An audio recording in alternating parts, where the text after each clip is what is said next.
No one in town remembers the day Jacob stopped blinking. The photograph remembered anyway. Ethan found it on a rainy afternoon, the house exhaling old air through its seams, sunlight stolen by slate clouds. He was up in the attic, because that's what you do after a funeral. You climb into the parts of a life the living forget, and you cough through dust to find the shape of what's left. Boxes balanced like small, fragile altars. A child's shoe with a moth-eaten ribbon. A stack of letters bound in twine. The house made the quiet of grief feel louder, an almost physical pressure that sat behind his ribs. He brushed a hand over the top of a wooden crate and the lid slipped, sending a smell of paper and past summers into his face. There it was, under a yellowed lace table runner, a single photograph, face down and thin as a promise. Ethan lifted it like an offering. On the other side was a family portrait from a different son. The image had that deliberate stiffness of formal photographs. 2 stern adults, 3 boys in starched collars, the world held at bay by a frame. But the photograph had that thing photographs sometimes have when they refuse to behave like neutral records. It leaned toward accusation. The youngest boy at the front smiled a smile that didn't belong to time. His eyes were too dark, as if the light behind the glass had refused to enter. Ethan's mouth filled with an old ache he had thought was only for his father. The boy looked like Jacob. Jacob, who was 9 and still had the habit of tucking the crease of a blanket beneath his chin and talking to it as if it were alive. Jacob, who painted little suns on the margin of his math homework. Jacob, who was, by all measurable facts, very much a boy of now. The photograph carried him as if he had been here before, as if the camera had known him in another life, and recorded the memory like a ledger. Ethan turned the photo over. Nothing at first. Stains. A faint handprint. But there, scrawled along the margin in a hand he didn't recognize, crooked and hurried, the name, Isaac. The letters looked as if someone had written them with a nail. The date beneath was older than his mother's handwriting, older than his father's watch. It belonged to something that should have been closed and buried. He didn't wake Jacob in the attic. He didn't want to find out if the boy in the photograph would respond without the context of daylight and cereals, and the small, ordinary cruelties of breakfast. He folded the picture into his palm, like contraband, and made himself a promise, the kind of promise that feels like a rope thrown to someone tumbling. He would keep watch. Their house had stood at the edge of town too long to feel like new. It wore its history in slates and loose shutters. Generations had left marks, carved initials in the banister, a burned ring on the kitchen table, a stare that sighed like an old animal. Ethan had been away for years. College, a job in the city, a life built with the intent of not coming back. Grief had undone that. When his father stopped answering his phone, Ethan came home to settle matters. A box here, a signature there, a key turned in a lock that had not been touched by his hand in a decade. The chores were a map that led him straight to the attic and to the photograph. He carried it downstairs in the dark, the curl of the image heavy against his palm. House sounds shifted with the light. The old refrigerator gave a low, uncertain voice. Wind threaded itself through the chimneys and found doors that wanted to be open. Jacob was on the landing, barefoot and unwashed from the rain, the hint of a sunburn still clinging to his freckles from last week's little outings. He had the kind of face that made people forgive him before he misbehaved. He looked up when Ethan slid the photograph from his coat as if it were a trick. "Is that me?" Jacob asked. His voice had the confidence of the very young, a certainty that photographs are mere mirrors. Ethan's chest pinched. He wanted to be reasonable, to remind himself that photographs lie by accident, by degradation and poor exposure. He told himself the boy could have been a cousin, a distant nephew, a stranger with a similar tilt of mouth. But Jacob's hand, when it reached for the photo, trembled in a way that made him look older than 9. "That's not you," Ethan said, though he didn't know if he believed it. Jacob smiled, and the smile was almost what was in the photograph. The attic had made him fragile, more likely to see shapes in shadows. Ethan told himself this as he watched Jacob walk away, shoulders small, disappearing down the hall like a figure swallowed by tide. They had been small-town boys, woven into a map of roads that ended at cornfields and a wood. Noah, 10 years older than Jacob and 2 years younger than Ethan, had stayed nearby. He ran the hardware store now, that practical kind of man who could fix a leaky roof and make coffee that tasted of work. He was the steady center between them, the one who'd collected both sons and mended the frayed edges of the household in their father's absence. Noah's face was open and resigned in a way that comforted Ethan. He would, Ethan thought, be the one to keep rough edges from catching fire. Their mother had died before the last winter. Grief had not been a single event for them. It was a slow accumulation like hoarfrost. Their father had become a quieter man, his voice folding inward until it was a banked flame. When he had gone, when the light finally closed on him, Ethan had come back because the house was full of things that needed to be turned into dust or given new homes. He had not imagined he would return with an empty slot in his chest, reserved for a photograph that belonged to a different century. That night, they ate in the kitchen under a single bulb.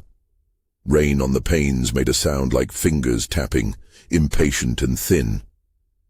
The photograph lay on the table between them, a small thing with the potential to split the room. Jacob had it again now, but his fingers were still. "I found it in the attic," Ethan said. He watched the way Noah's jaw tightened in the way of people who have already learned that some things are better left unopened. "It's odd. The boy, he looks like Jacob. But it's old. The name on the back, Isaac." Noah's eyes flicked to the picture. He had the habit of holding a gaze too long when he was trying to bargain with a thought that would not come. "Isaac," he repeated slowly. The name landed like coal in the room.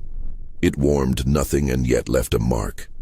Their father had said Isaac's name once, years ago. A mutter, half lesson and half warning, about names you didn't speak unless you wanted them to visit. They had lacked details then, and the story had gone the way small-town myths do. Froth, then retreat. Noah stood, took the photograph, and turned it over in his hands, as if he could read ink that had faded to memory. "You remember anything?" Ethan asked. Noah exhaled. "Grandma's journal mentions Isaac. I looked after Dad's funeral things, old wills and some letters. There's something about an Isaac, but no one ever said where he went. People around here like to pretend nothing was ever inconvenient."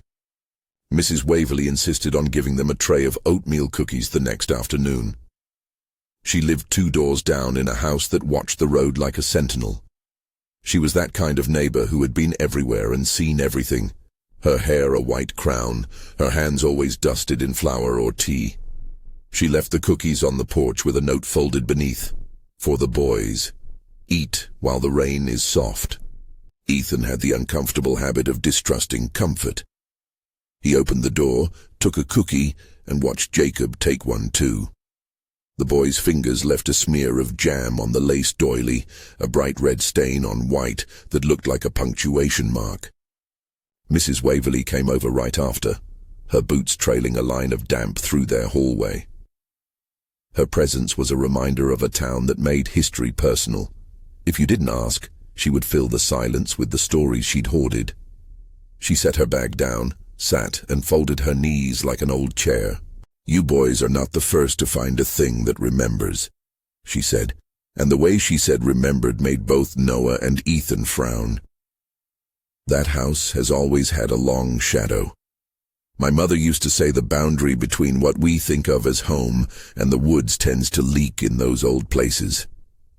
Jacob, who had been listening with the blunt interest of the young to the idea of secret leaky boundaries, asked, "Is the picture magic, Mrs. Waverley?"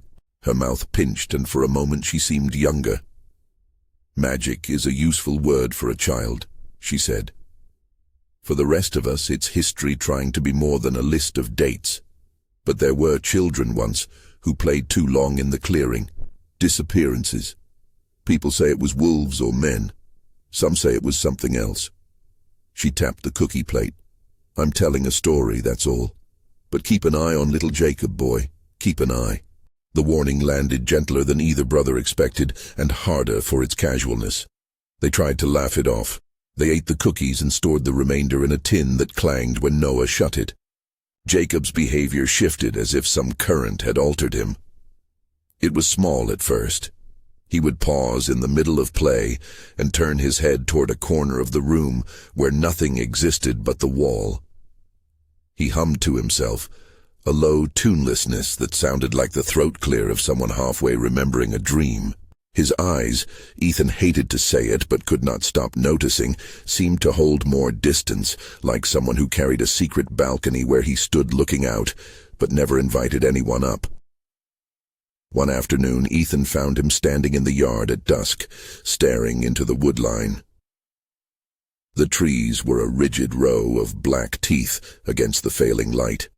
Jacob's profile was small against them, the curl of his ear catching the gray. You see them, Jacob said without looking away. Ethan blinked. See who? Jacob's lips moved in a way that suggested a smile, but without the tenderness of a remembered joke. They like the music. They wait for the horses. Ethan had an image of the town fair, of a rusted carousel by the river, the painted horses frozen mid-gallop. The place had been boarded for years, the bright paint gone to scabs and the mirrors clouded. It had once been called the Meadow Fair, then forgotten, and then spoken of in the low tones reserved for decayed joys. Ethan had been to the carousel with his father as a child. He remembered the smell of popcorn, the ridiculous squeak of the music box, and how the horses' eyes always seemed to look ahead toward a future the rest of them weren't part of. Night brought new acts.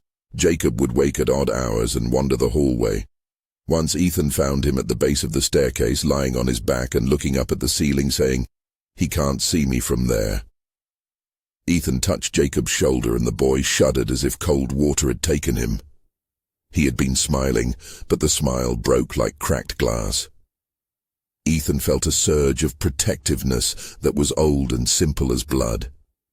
This is mine. I will keep it safe. The photograph occupied them like a stubborn question. They set it on the kitchen table and spoke in cautious fragments. Noah called an old lawyer friend and sifted through wills until his phone battery complained. Ethan went back to the attic and pulled out a box of paperbacks, of little things, a child's marble, a rusted tin soldier, a notebook with margins bluntly chewed. Inside the notebook was a name, not Isaac, not yet, but a scribble that suggested someone had been trying to make a map that wasn't meant to be followed. You think it's connected? Ethan asked that night, watching Jacob sleep in the glow of a bedside lamp. Shadows beyond the curtains made the room feel like a boat in black water. Noah knelt beside him, the motion of a man returning a body to its shape. I think this house keeps the sort of things you can't explain away, he said. I think there's a reason the photograph was in the attic, and I think whoever wrote Isaac on the back wanted someone to remember. Ethan wanted to be more than thinking. He wanted proof. He wanted to drag whatever current connected Jacob through light and name it. The reason was, simply, fear. The other reason was love. He remembered how Jacob had once stuck a paper cape onto his shoulders and demanded that Ethan be the brave knight of the living room. Jacob had saved a small creature in their childhood, a caged cricket, and named it Sir Leap. Ethan hadn't known then that the boy's tenderness could be fierce. That tenderness hardened into resolve. They would watch. They would not let their youngest be taken by whatever lived in the sullen spaces between fences and trees. The decision was quiet, as it was absolute. Guard Jacob. Ethan made lists on the back of old receipts. Noah checked the locks. They moved the photograph into the kitchen where light could attend it and promised that nothing could sneak in unnoticed. The early CTA, if this kind of slow-burn, family-centered haunting grips you, a quick like helps more people find the story. And then they went back to watching. The town had its boundaries and its omissions.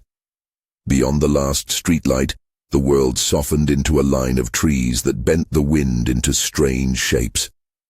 Ethan and Noah decided to walk Jacob there because sometimes proximity dissolves fear.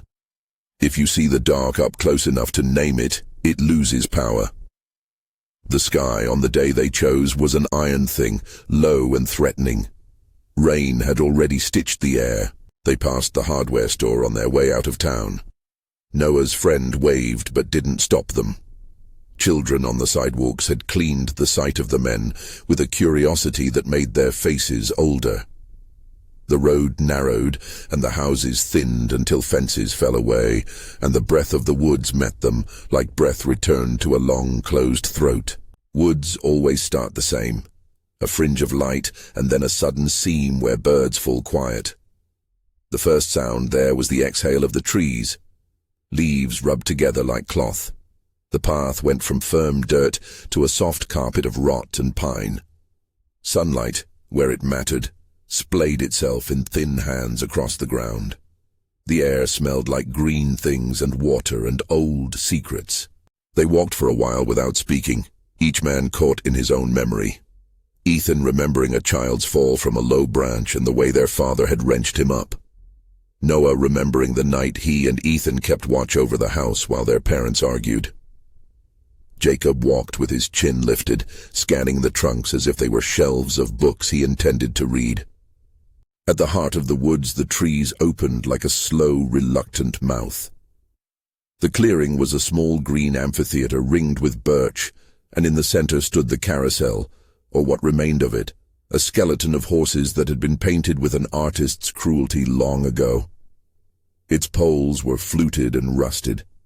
Wooden horses hung like trophies with chipped teeth. The music box had long since been pillaged. Only a rusted drum remained, a ring of scorched earth, cradled gray ash, and a few brittle matches. Someone had once made a fire here. The air tasted of smoke that belonged to other summers.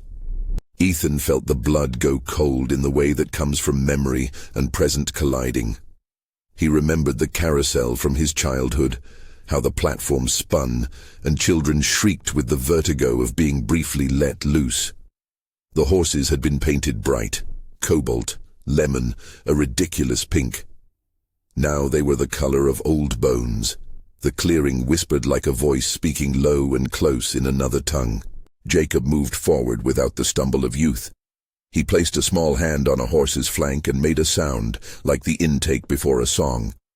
His fingers left no trace, but the paint flaked as if it had been waiting for fingers to take it off. He hummed that nonsense tune again, the one that was not a song and not entirely speech, until the trees seemed to answer in tiny, involuntary ripples. They found evidence of past activity, footprints long faded into a mud that had become memory, a small totem of twisted wire, remnants of a child's ribbon. Whoever had been here before had made a small, private theater. There was a single thing that disturbed Ethan the most.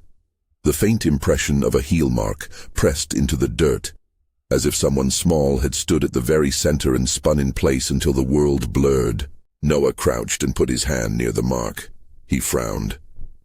"Recent," he said. Not necessarily the word Ethan wanted. Jacob's face was a candle held near a draft.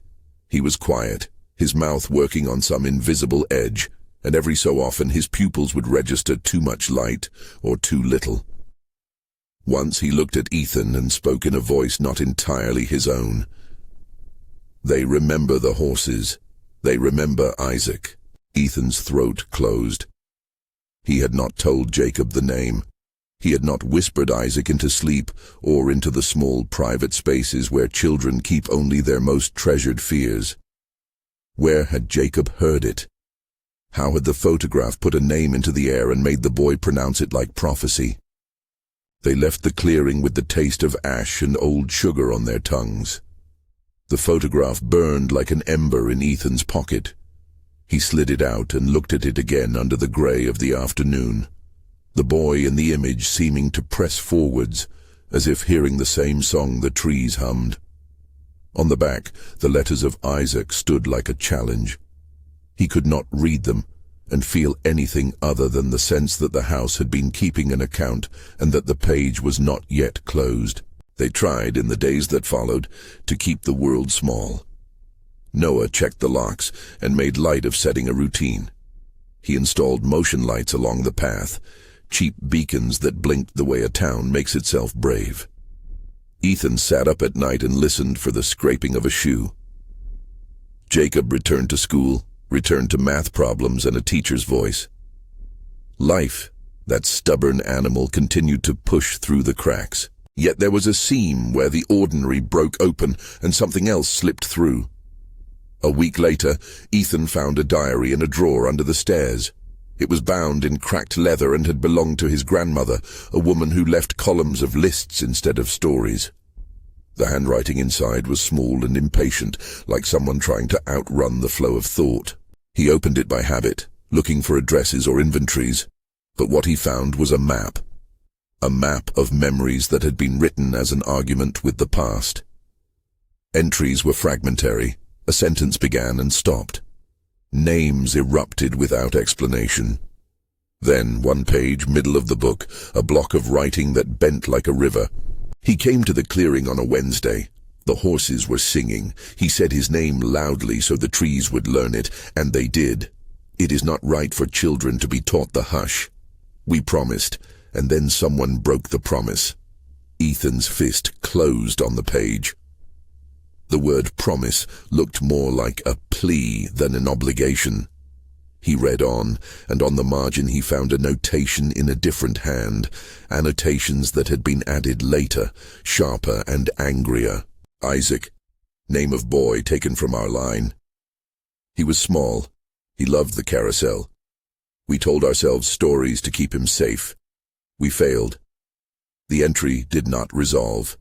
It left bluntly in the middle of a sentence, as if whoever wrote it had walked away from the desk and never returned. The diary hinted at bargains and bargains broken, of a family that had an unnameable ledger with balances you couldn't square with a checkbook. It used language like we and our that suggested complicity. Ethan felt the house around him contract as if it were indifferent and then suddenly very, very engaged. He showed the diary to Noah and to Mrs. Waverley. Her face clouded, then boiled into something like pity. Names are heavy, she said. They settle on doors.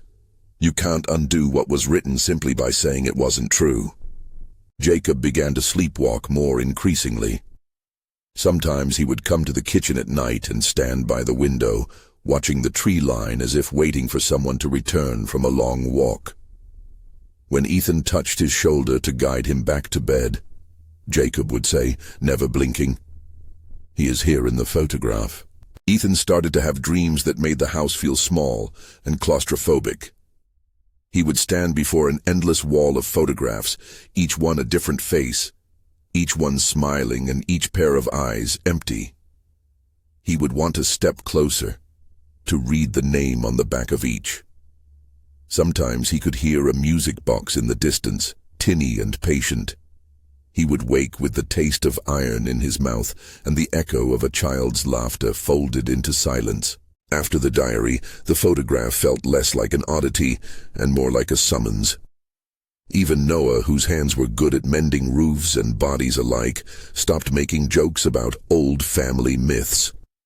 He began to move with a strange check-like patience, making appointments with county records, with a woman at the Historical Society. They learned that a boy named Isaac had been listed in an old census as living in their home. The dates didn't line up neatly. The records contained a gap where a name should have had a note. Absent. Fleeing. Missing. The gaps were not comfortable to accept or explain. In small towns, absence becomes a type of soil. Seeds of rumor grow in it easily. Mrs. Waverley produced more, a smudged newspaper clipping about a fair that never really reassembled into sense. A second-hand account of a child seen at the edge of the woods, hair plastered with rain, muttering to a horse made of wood. Each story had the same cadence, a laughter that stuck to the teeth, a game that turned to hush, a promise unkept. Ethan kept the photograph in a drawer now, wrapped in a cotton handkerchief that smelled faintly of his father's pipe. He would open it sometimes and look at the boy's eyes and feel the small, private motion that made him want to be better than he had been. He wanted to protect Jacob with the ferocity of a man who had almost let things go before. The easy parts of life, food, a job, a watch that ticked calmly, shrunk into the background like furniture moved into another room. The town's borders had a way of refracting time. Something that had happened decades ago could loom as present as the next breath.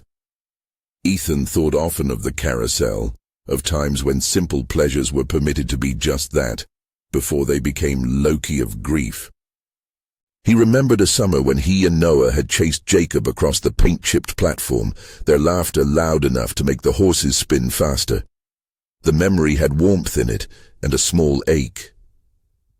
It was, in the way memory sometimes is, a shard of light that cut through the current darkness. One evening, drawn by a need he couldn't name, Ethan carried the photograph back up to the attic and set it on the floorboards under the slant of the roof. Rain beat a steady pattern on the shingles like someone learning a new set of steps. He sat beside the small window where light bled through and waited. Memory, he realized, was not a straight road, but a looping track, and photographs were the stations where trains paused. He took out the diary again and read the sentences aloud, the sound of his voice making the letters alive. It felt like a liturgy and a confession. The attic gave him the sense of being inside a chest, of secrets being an organ that had to be opened for air to reach it. At one point, a memory rose into his mind with the clarity of a voice speaking in a room where others sleep. "You must keep your promises," his mother had said when they were children. "Names like anchors. If you let them slip, the sea will take what it wants." He could hear her plain, ordinary voice, but the words turned under him into something more precise. A vow, misremembered, a bargain forming around a wish. He could see his father, younger then, standing on the staircase with a paper in his hand, and a look that suggested some decision had been made in the privacy of the old days. Ethan pinned two pieces of recollection together like a seamstress matching fabric, the diary, the photograph, the name Isaac, and realized that familiarity had been a kind of amnesia. They had been taught to sweep things under rugs. Some things can't be swept. They marked the floorboards deeper than dust. That night, when Jacob stood at Ethan's door and asked with the solemnity of a child making an altar, "Do you think the photograph knows me because it's waiting?" Ethan could only answer with the honesty he could afford. "I don't know, but we're not going to leave it to find out alone." When the wind came in a certain way that week, it carried a sound like metal rubbing against something and a far-off, repeating chime, like a music box caught between frames. Jacob seemed calmed by it. He followed the sound with his ears as a dog follows the sound of a door. Ethan followed Jacob. Noah followed Ethan. They found themselves at the edge of the trees before they realized they had walked that far. The clearing was not unfamiliar now. The carousel looked older, more patient. There, near the base of a horse with its nose cracked, lay the scattered remains of something that might have been paper. A page flittered by the wind as if it had been waiting for them. Ethan picked it up. It was a photograph, smaller than the one he had found in the attic, and the image on it was worn to the point of being a suggestion. There, at the margin, in the same jagged script, was the name, Isaac. Ethan's breath caught. The name had become not just a word, but a hinge. It turned every door they opened into an entryway back to something unfinished. He felt the house behind him as if it were a chest that had been unlocked. "Is Isaac?" Noah began and stopped. He looked at Jacob as if expecting the boy to explain the grammar of this ghost. Jacob tilted his head. "He likes the horses," he said. "He sits on the white one." He pointed out into the clearing with something like authority. The air dropped. The tree rings murmured. Leaves stirred with a sound that was almost applause. Ethan folded the new photograph into his palm. In the bottle-green dusk, it seemed to vibrate with a pulse that was not entirely his own. He understood then that the family's past had a shape and a name, and that shape had been leaning toward their home for years, patient as ivy. They left the clearing with the photograph pressed against Ethan's sternum. The sky opened up into rain again, soft at first and then stronger, washing tracks into mud. Back at the house, Noah made calls. Ethan scanned for details on the back of paperwork that might explain the name. Jacob went to bed with his hand on his chest, as if he carried some small private creature. The house hummed with the small devices of ordinary life, but the photograph kept a different watch. The whisper of the carousel tune threaded the edges of Ethan's days. At random moments he would hear the tinny echo of a melody. Once he thought he saw, in the corner of his eye, a child's silhouette move behind the curtains. No more than a suggestion, not enough to name. Once he woke and found the photo on his pillow, face up, its black eyes staring at him as if reproachful for having left it alone. On a night the house felt thinner than usual. Ethan went to the attic once more. The rain had softened, leaving the world smell bright and raw. He placed the photograph under the bulb and turned it so the light would touch every crease. On the back, he traced the letters of Isaac in the yellow light. Underneath the name was a simple notation, for remembrance. A child's scrawl in the lower corner read, "He liked horses." Something in Ethan gave a small, hard sound. Memory and accusation folded into something that felt like a demand. The family had made a choice once. Someone had set a piece of themselves aside to keep a peace, and that choice had rippled out in ways the living could not tolerate without consequence. Ethan felt as if a ledger had been opened, and the columns were already tall with unpaid things. He did not know then where the path would lead. He only knew that photographs sometimes remember better than people did, and that when a photograph remembered, it insisted on being heard. At dawn, a postcard of sun grayed and sticky from the rain. Ethan found Jacob at the kitchen table whispering to the photograph. He was leaning close, like a conspirator, like a child who expects the object to answer. Ethan sat in the chair opposite and watched his brother's small hands fold at the edge as if in prayer. "Do you want to show me?" Jacob asked finally, lifting his head and meeting Ethan's eyes with the conviction of the young. Ethan nodded. He moved the photograph between them and they looked together. The room held the dark like a thing on a shelf. He saw in Jacob's face a kind of waiting that frightened him, as if the boy were ready for exchange. He remembered then with sudden clarity how small Jacob had been the first time he'd crawled into Ethan's lap and refused to leave. The boy had chosen them by force of his trust. Now the photograph seemed to demand a return selection. Ethan could have made 1,000 practical choices, sealed the photograph in a box, handed it off to some archive, burned it, and watched the ashes scatter. He didn't. He placed his hand over Jacob's the way you steady a compass. He promised, quietly, the kind of promise that is a map. "We will find out what this is. We will not let it take you." Jacob smiled with the lightness of someone who believed in simple contracts. "He likes the white horse," he said again. "He waits for it." Ethan looked out the window toward the wood line. The trees were a silhouette, patient as judges. He felt sand shift beneath his feet, the slow, inevitable movement of something ancient making its preferment known. He knew, with the hard knowledge of someone who has walked into a storm, that promises are not always enough. But promises are beginning. They are the first shovels of resistance. They left the photograph on the table. The world outside the glass seemed less complete now, like a set after the actors had left it. Ethan made coffee and poured it into Jonah's old mug, the one with a chip that their mother had glued back together. It felt less like an irony than a necessity. As they prepared to walk to the clearing again, to test the distance between a photograph and a life, Ethan picked up the diary and flipped to the margins. A notation he'd missed before sat in the chest like a small seed. Remember the promise. The sentence didn't have to be a command to be one. They set out into the rain and the thinking of it. The path through the woods was slick, but the trees bore the rain as if accustomed to such rites. The horses on the carousel waited for no one and everyone, their empty eyes reflecting a light that made the dark look like a skin. Ethan cradled the photograph under his jacket. It felt like a secret and an accusation. Jacob walked ahead with a neat, inevitable stride, as if the path had been there for him to take. Noah kept watch behind them, like a guard whose oath had been renewed. They pushed through the ring of trees and into the clearing. The carousel looked smaller and larger at once, like a child's toy in a cathedral.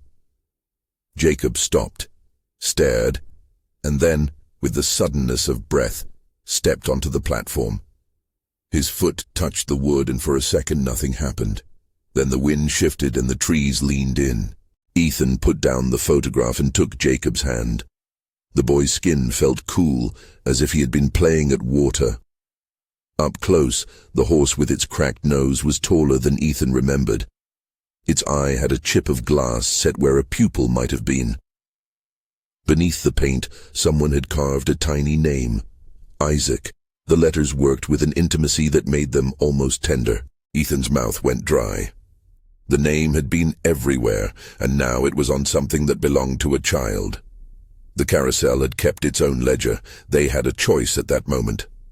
Turn and run back to a house that kept locks. Turn and run back to a house that kept locks and lights, Ethan thought, and the running image felt honest and safe. Or step forward and see what the clearing wanted.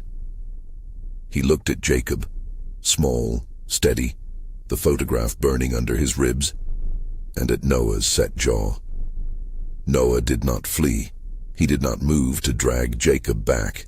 He took one more breath and stepped onto the platform as if crossing a threshold had become as ordinary as crossing a street. The air changed the instant all 3 feet touched the wood. It was subtle at first, a tightening around the throat, as if the sky had folded inward. Then it became a sound, a single thin bell note threaded through the leaves, weaving up from the ground and into the rings of the trees. The horses seemed to inhale. The cracked glass in the eye of the white horse flashed like a lens catching someone's attention. Jacob hummed again. The small, wrong tune and the whispering around them found more shape. It was not only the sound of trees. Something within the clearing answered the hum, low and circular. A chorus of small voices layered until the air felt populated with children who were not where children ought to be.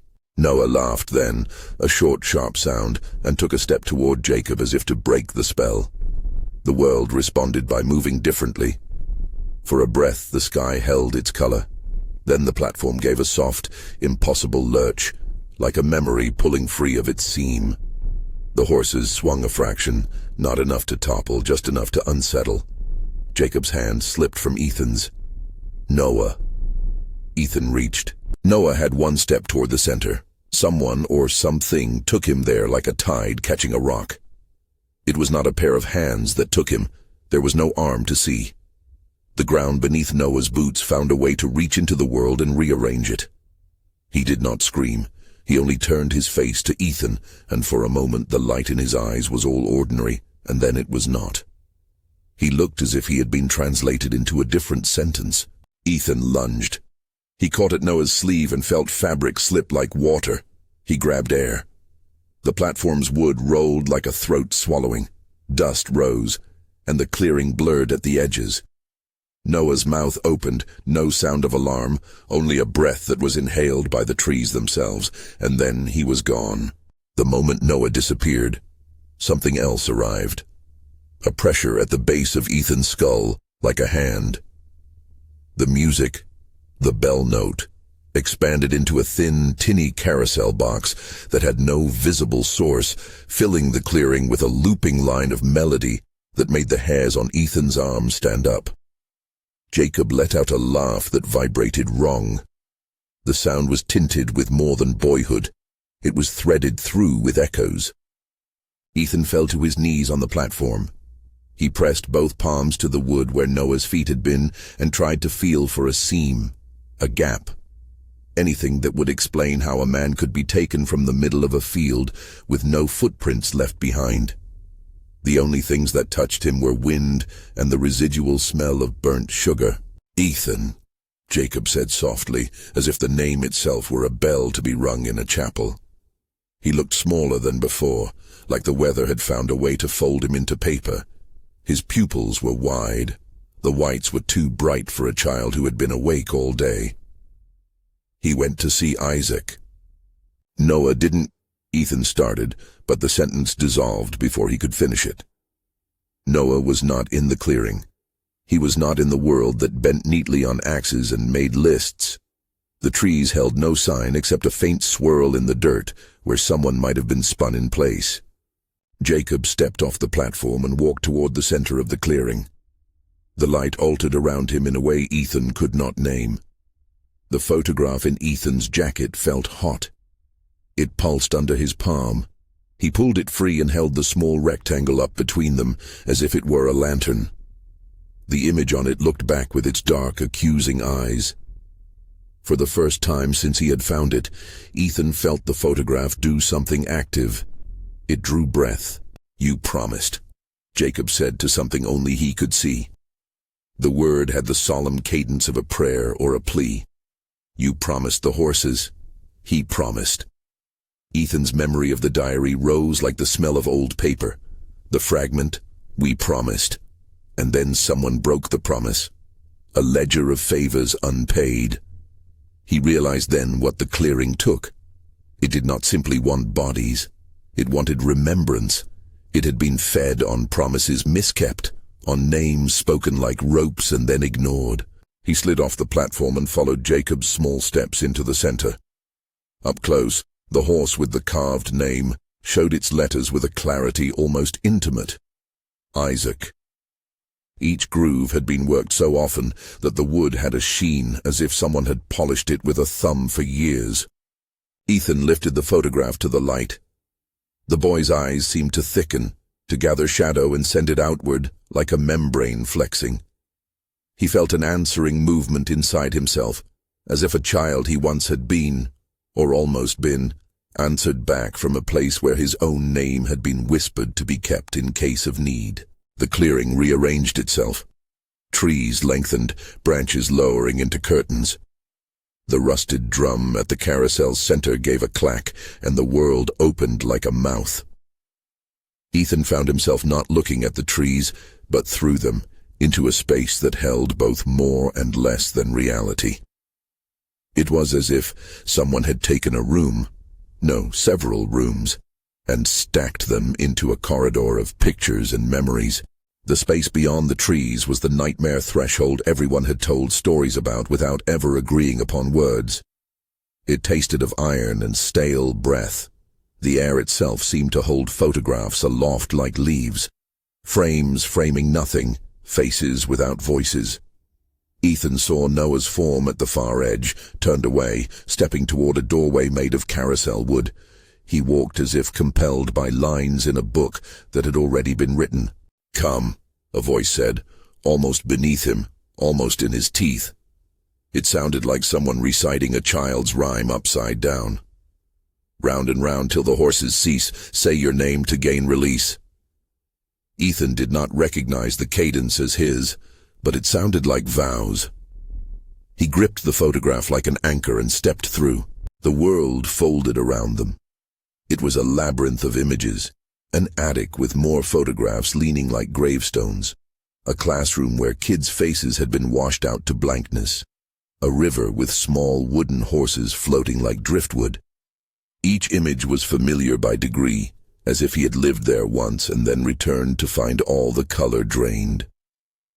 The pathway was lined with frames showing boys, some smiling, some pointing, some only half-formed.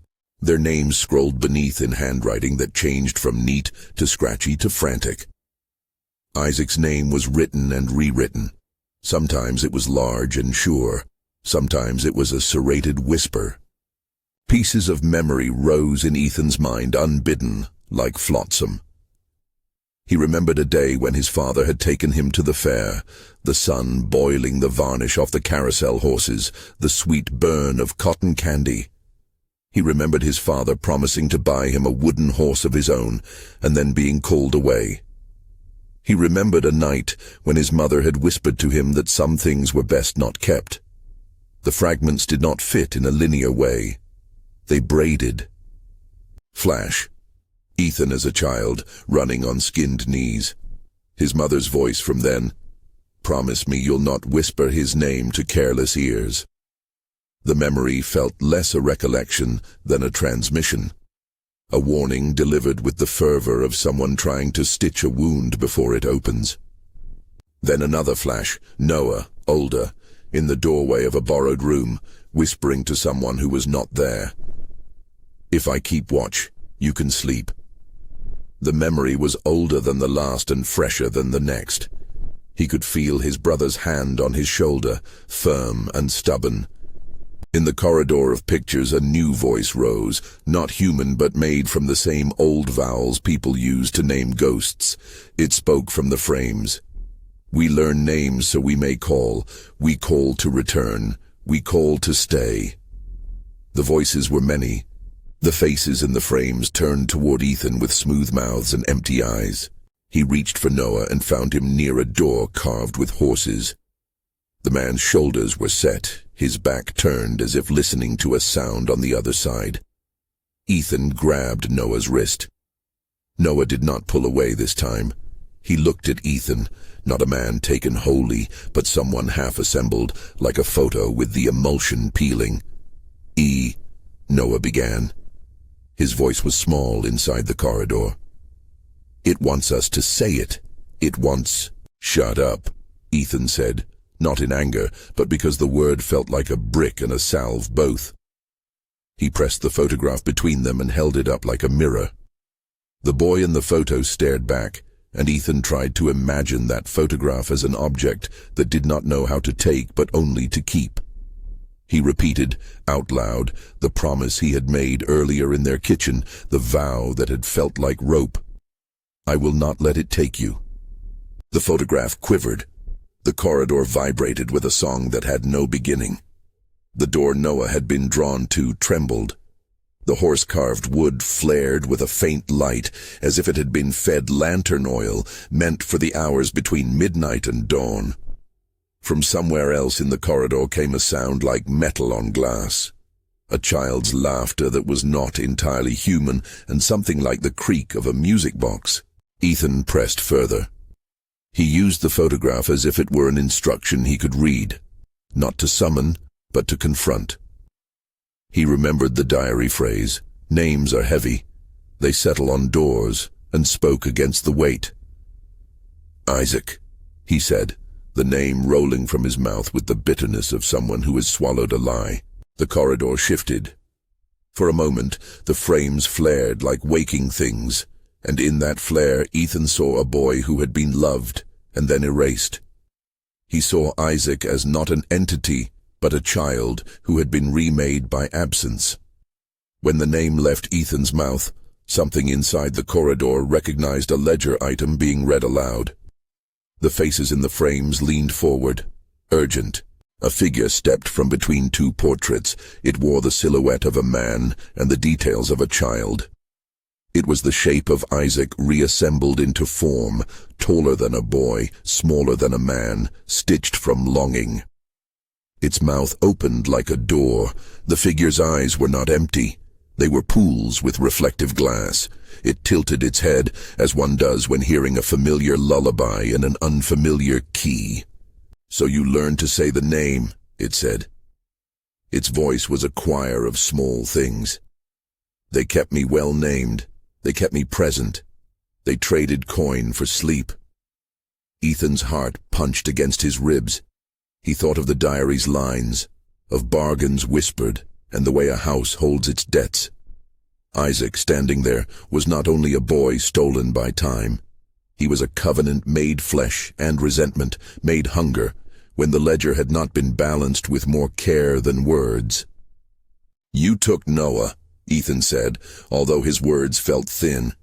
He could feel the grammar of the place rearrange itself, consequence, then price. Isaac tilted his head. Around him the corridor smeared into images of a family, a loop, a promise made by hands that trembled. "I did," he said simply. "He came willingly. He came because we were promised. We keep to patterns. We do not like to be surprised." Ethan thought about what kind of being speaks of keeping with the tone of a records clerk. He thought about how families lie to themselves in order to survive, and how those lies become real if repeated often enough. He asked himself then the question that had weight: what would it cost to reclaim Noah? The corridor leaned in to hear his answer. Isaac smiled. It was close to something like sorrow and then something like hunger. "Give me a name anchored in a living chest. Give me one who remembers me not as threat but as kin. Trade a keeping for a keeping. That is the pattern. That is the balance." 1,000 small, terrifying implications filled Ethan's skull like bad weather. The story had always been about a promise. The promise demanded a thing. Ethan knew, with the primitive clarity of a man who has watched a loved one taken from a field, what the ledger might ask. He could not, would not, deliver himself like a commodity. He could feel the thought make Noah's mouth soften with the idea, and more devastatingly, he could see the temptation in Jacob's blank, small features, a child's acceptance of mystical reciprocity. Ethan clutched the photograph and felt its paper give under his fingers. He thought of his father standing on the stairs, of his mother whispering names as anchors. He thought of Jacob's naive, ferocious trust. He thought of Noah's simple, practical kindness. The choice laid bare was ancient and ugly, to trade one life for another to satisfy a superstition.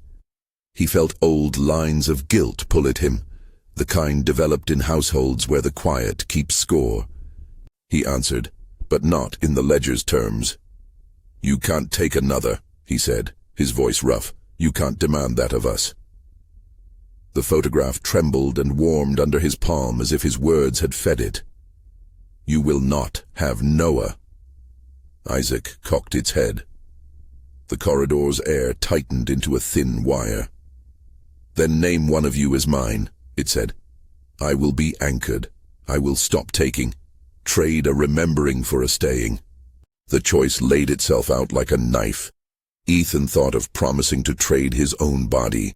He would lie on the platform and let some old debt close, and felt bile rise. It was a temptation in the oldest stories. It was the kind of vow that kills. He imagined Jacob watching him and thinking sacrifice noble. He imagined Noah, ever the builder, offering himself because he was used to fixing what was broken. He wanted to shield them from the ledger's arithmetic. And then he remembered something else, small, stubborn, luminous. He remembered Jacob at 4, insisting Ethan be the hero of a game. He remembered Noah, 10 years older, kneeling to tie his shoe and murmuring a line that had served like an anchor. "We hold each other. We do not barter." Ethan's fingers tightened on the photograph. He raised it so that the boy's image looked at Isaac. He found his voice then, quieter but harder than any roar. "You built from absence," he said. "You were named and kept, yes, but you were never taught what it means to be remembered without being owned. You were made into a thing by promises. You think that if one more name is paid, you will be whole. But you are hunger because you have never known release." Isaac's face shifted, an expression like the flicker of a candle turning toward more heat. It studied the photograph as if it were trying to remember what it had once been. Ethan felt something like pity cross him, a small human cleaving through his fear. He set the photograph down on the cracked wood between them and placed both his hands over it, covering the image with his palms. "Remember," he said simply. "Not to keep you. Not to owe you. To see you." "That's different." The corridor reacted as if to a door closed softly. The frames that had leaned forward receded a degree. The shallow bell note in the air lost a thread. Isaac's shoulders creased, as if some old muscle had been touched and found unfamiliar. "You speak of warmth," Isaac said, its voice now less choir, more single human. "You speak as if warmth undid contracts." "It might," Ethan said. "We are not the ones who made the bargain that turned you to this. But we can try a different thing. We can remember without owing." The photograph slid under his palms like a living thing. Ethan thought then of how to make that promise real without feeding the ledger demands of sacrifice. He thought of memory itself as action, naming a child not as a toll, but as a person whole. He spoke Jacob's name aloud. He spoke Noah's. He spoke his parents'. He spoke his father's mistakes and his mother's kindness. He spoke without accusation and without barter, only description, as if telling a story that wanted to be true. As he spoke the litany, the corridor changed. The frames no longer leaned with intent, they simply were. Faces in them softened. The music box's melody lost a serrated edge and became something lullaby-like. Isaac cocked its head again, looking smaller now, less like a ledger and more like a child listening to a new voice it had not known. "No!" Isaac began with the small, scratched arrogance of someone who had only ever been fed the opposite. Then, something happened. A tremor went through its form, and for a second Ethan glimpsed past the figure. A boy at a carousel, paint bright, a small hand in an adult's hand, and the sound of a promise, spoken not to bind but to protect. If the corridor had been a wound, Ethan's words felt like salve. They were not fireworks. They did not obliterate the ledger, but they shifted the weight. Isaac's figure dimmed, as if light ran through it and found new channels. The carved name on the horse, the letters that had been so finely worked, glowed briefly, then cooled. The door Noah had been moving toward shuddered and opened onto the clearing again. Noah stood on the far side, blinking like someone awoken from deep sleep. His face had the particular dampness of someone who has been underwater and found breath. Jacob exhaled in a laugh that was honest and not threaded with the other thing. Noah ran to Ethan and grabbed him by the shoulders, his hands like the hands of the man who fixed roofs, sturdy, needing to know he was still in a body that could be trusted. Noah tried to form a sentence, but he had not yet learned the new grammar of the place. He held Ethan instead, a human anchor. For a few moments, nothing in the clearing spoke save the ordinary breaths of three men bent over each other. The music slowed. The trees turned their leaves like pages closing. The photograph under Ethan's palms was warm, then cool. Isaac stood in the corridor, neither fully dispersed nor wholly there. It looked for a long moment like a boy trying to smile and not finding the right muscles to do it. The ledger had not been erased. Bargains once made leave echoes. But in that pause, the shape of it changed. It was not quite hunger. It was curious, and grief like a coat too big for a child. Ethan had not sacrificed a life. He had instead refused to participate in the old arithmetic. He had offered a different kind of remembering, one that named without trading. Whether that would satisfy the thing entirely, he could not say. For now, the immediate thing had happened. Noah was back. Jacob was blinking like a child who had woken from an odd dream. The photograph sat beneath their joined hands, a small rectangle that had done its work as both wound and witness. They left the clearing the way people leave a place where something intimate has happened, quiet, shaken, grateful in a brittle way. The sky was grey and honest, the mud clung to their boots. Behind them the carousel sat as if nothing had altered it, its horses frozen, its drum rusted and patient. Ethan kept the photograph in his jacket and did not sleep that night. He listened for the music box and found only the refrigerator's hum and Jacob's steady breathing. In the days that followed, life resumed its thin insistence. The photograph became something like a curio and then something like a responsibility. Ethan kept it under a glass cloche in the kitchen where light could attend it without making it theatrical. He and Noah repaired the house the way men repair their hands, practical, with the quiet insistence of routine. Jacob returned to school and to the absurd small pains of homework. He began to laugh again in his old, bright way, but the house had acquired a different scale. No one pretended anything simple had been done. They spoke of Isaac in fits and starts like people learning a new word. The diary's fragments were pieced together as best they could. Old neighbors came with loose memories. Mrs. Waverley delivered more stories of the clearing and of children who had gone too close to the border between playing and being kept. She told them of a summer long ago when the fair had been grand and a child vanished between the painted horses and the river. She told it not as proof but as memory, her face lighter and sadder at once.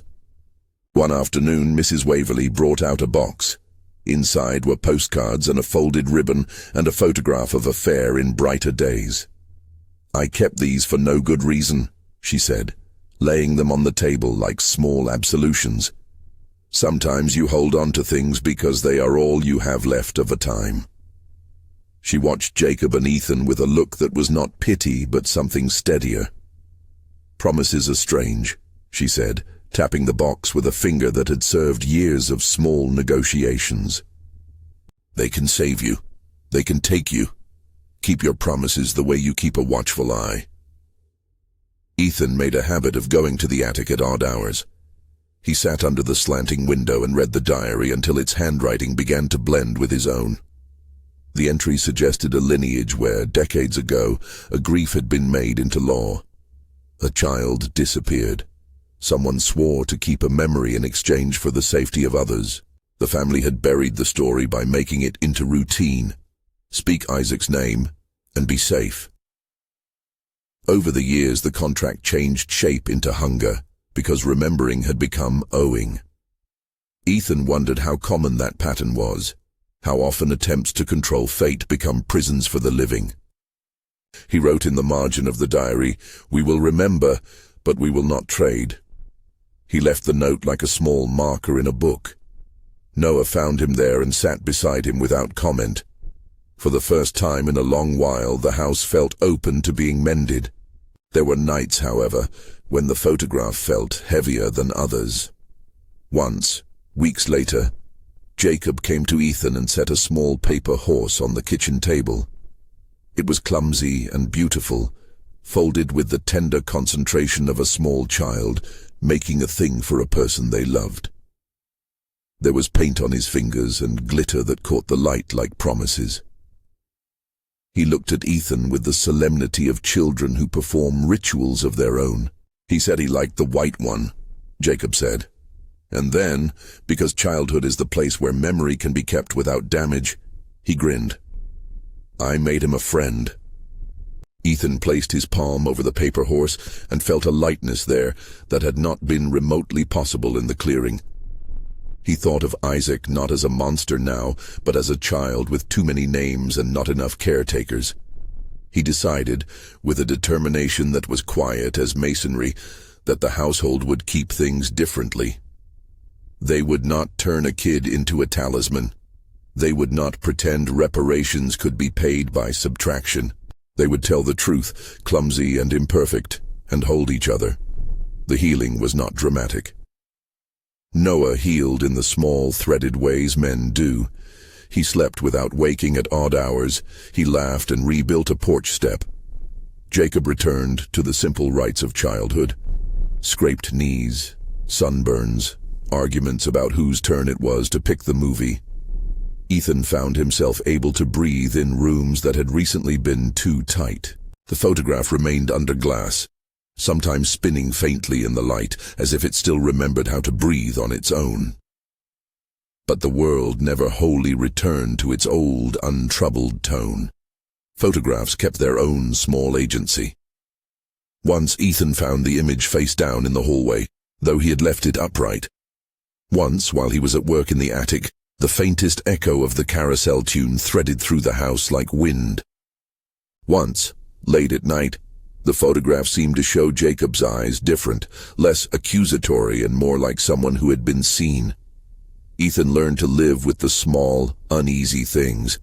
The brief sensation that a frame on the wall had tilted, the way a shadow sometimes lingered longer than the light warranted. He learned also to name the difference between debt and memory. He and Noah spoke about the ledger. They went through the old letters with a practice of explanation. They told Jacob, in the careful language of children made to grow with safety rather than fear, the truth that a terrible thing had happened once, but they would not let it become a rule again. Names are heavy, they told him. They can press like hands. But names can also be bridges. On a quiet evening after a dinner that tasted like ordinary life, Ethan took the photograph from under the cloche and watched Jacob asleep in the other room. Moonlight made the glass cold, and the image inside seemed to blink in its own rhythm. Ethan traced the letters Isaac on the carved horse in his mind. He thought, for a long while, about bargains made in fear and the slow arc of different kinds of repairs. He left the photograph under the lamp and went to the window. Beyond the yard, the dark was still ringed with trees. Notes of old music had the decency to remain only memories now. He felt the house like a lung, moving in and out with breath full of small human noises. Before he turned to bed, he walked back to the kitchen. Jacob was awake and had crept into the living room. A blanket looped over his shoulders like a tall, thin cape. He looked at Ethan with solemn mischief. "Do you think Isaac will be lonely?" Jacob asked, voice small. Ethan hesitated and then sat beside him. "Maybe sometimes," he said. "But lonely is not a good thing to be turned into anger. People get lonely, and then they do bad things. We'll keep him from getting lonelier." Jacob's smile had the purest thing to it. A small sun. He slept soundly that night. Ethan watched him and felt a kind of fierce gratitude light like coals behind his ribs. He understood, now more than ever, that his family was a set of decisions strung together across time, some foolish, some tender. He resolved to choose tenderness. Weeks became months. The town returned to its usual rhythms. The carousel out in the clearing remained a skeletal thing, a place children dared each other to stand near, a place that kept its own private history. Few in town knew the exact shape of what had happened in the clearing and the attic. They had other matters to pass, bills, marriages, the county fair that never returned to the same splendor. But in the house that wore the family name like a patchwork coat, the brothers held fast to each other. On a late autumn day, after they had mended a step and painted the porch rail, Ethan took the photograph from under the lamp and placed it into a small album he kept of things that mattered. He wrote in the margin in a hand steadier than his thoughts, "Remember to see, not to own." The photograph slid into place like a coin into a slot. At the edge of the album, in the back pocket, he found another image he had not seen before. Smaller, more worn, its edges feathered. He had remembered finding a page in the clearing and assumed it was the same. This was different. The reverse bore a single word, faint and crumbled with age. Isaac. Beneath it someone, perhaps a child, had drawn a horse with a crooked smile. Ethan sat back and let the moment arrive without fanfare. The ledger had not been fully closed. Some things leave wake that cannot be smoothed completely. He understood that better than he had before. But he also understood the work of living with a memory, of telling it without turning it into a toll booth. As winter settled, the brothers rebuilt routines around each other. They lit a small fire some nights and sat with mugs of tea while Jacob regaled them with exaggerated tales from school. Noah took on the repairs that had been left undone and found a solace in hands shaping things. Ethan kept the attic clean enough to be safe, but not sterile. A place where the past could be examined without becoming a prison. There were days when the photograph's eyes seemed to follow him down the hallway, and nights when the music box hummed in the distance of his memory. He accepted those as the staying traces of the house's past. They were like scars. They did not disappear, but they grew into stories. A year after the clearing, on a day when the wind tasted of first frost, Mrs. Waverley came by with a tin of cookies and a letter folded at the bottom of her shopping bag. Her face had that special kind of softness people develop when grief and time have been laid side by side and righted. She sat at the kitchen table and handed Ethan the letter. "It came for you," she said simply. "It was left for the house by someone who thought names should be kept with care." Ethan opened the letter with hands that trembled a little. The paper smelled like old air and something floral. Inside was a single, neat line in a handwriting he did not know, for remembering without taking. A small signature followed that he could not read. He did not look for answers in the signature. He folded the letter and placed it under the photograph in the album, a small token to prove that sometimes the world gives back in tiny, unlooked-for ways. Years later, when Jacob was older and had scraped his knees playing on a busier street, when Noah had a steady hand on the store's ledger, when Ethan had learned to let the house be both shelter and archive, they would sometimes find the photograph turned slightly within its page. Its boyish eyes angled not with accusation, but with the odd intimacy of something that had been seen and allowed to remain whole. On the rare nights when the wind pushed through the birches and the distance seemed to carry the faintest music box thread, Ethan would sit up and listen, not with the terror of the man who fears a monster, but with the watchfulness of someone who keeps a promise without auctioning off his life for a superstition. He had learned that promises had power. He had also learned that power could be used in better ways than payment. The carousel remained. Isaac's name remained carved into the horse, worn but legible. Sometimes Jacob would stand at the fence of the clearing and watch the ring of trees, his face thoughtful. He would leave a paper horse, folded clumsily with care, and then go home. The household had learned to be a place that remembered without owing. On an evening when the stars looked like pinpricks in a loose piece of black cloth, Ethan placed the album on the shelf and sat with his brothers until the house hummed with ordinary life. The refrigerator, the clock, the low scrape of a chair. Jacob fell into sleep in the next room, his small, steady breathing a radar pulse in Ethan's chest. Noah checked the windows and came back with flour on his hands from a late attempt at a pie. Ethan thought of Isaac and of all the ways grief can be misapplied until it becomes something corrosive. He thought of how easy it was to mistake keeping for owning. He thought of the photograph and the way an image can hold both accusation and absolution. Outside, somewhere toward the clearing, a wind ran through the trees. For a breath, there was a sound like the faint echo of a music box. It could have been nothing. It could have been the afternoon breeze finding a hollowed spindle. Or it could have been a photograph, remembering how to sigh. Ethan did not listen with fear. He listened with a careful readiness. He put his fingers over the album in a gesture that felt at once like blessing and boundary. If you want more stories like this, subscribe and share this with someone who loves the dark corners of family secrets.